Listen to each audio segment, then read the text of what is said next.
এত ঠান্ডা পড়েছে, তার মধ্যে দিনে 10 বার কারেন্ট যাচ্ছে। আমার একটা ঠান্ডা দিনে তোমাদের স্বাগত। রাধে রাধে। ঠান্ডার সকালবেলা ঘুম থেকে উঠে রেডি হয়ে চলে যাচ্ছি পড়াতে। আর এই ঠান্ডায় আমি যে কি পরিমাণ ঘামছি, তোমরাও ঠান্ডায় ঘামো তো বলো?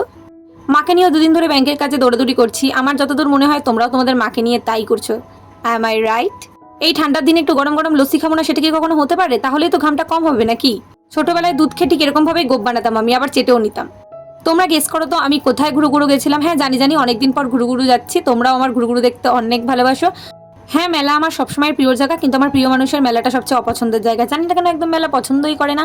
আর আমি যেটা পছন্দ করি না সেটা রাইডস চড়া, আর ওর যেটা পছন্দ করে সেটা রাইডস চড়া। ওর মনে যত আনন্দ ওর মুখ দেখলেই বুঝতে পারবে, আর আমার মনে তত বেশি আতঙ্ক। আমার যে কি ভয় লাগছিল। বায়না করিনি, একবার খালি বলেছিলাম যে এই সিপারটা অনেকের কাছে দেখেছি আর এই সিপারটা কেনার আমার খুব শখ। ব্যাস সিপারটা পেয়ে গেছি।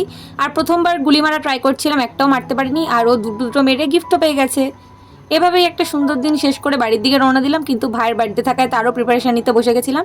কিছু গিফট কিনতে পারিনি, তাই লাস্ট মোমেন্টে অনলাইনে অর্ডার দিয়ে দিলাম। এভাবেই সুন্দর একটা দিন শেষ হলো। দেখা হচ্ছে পরের মিনি ব্লগে। Tata. Happy birthday to you.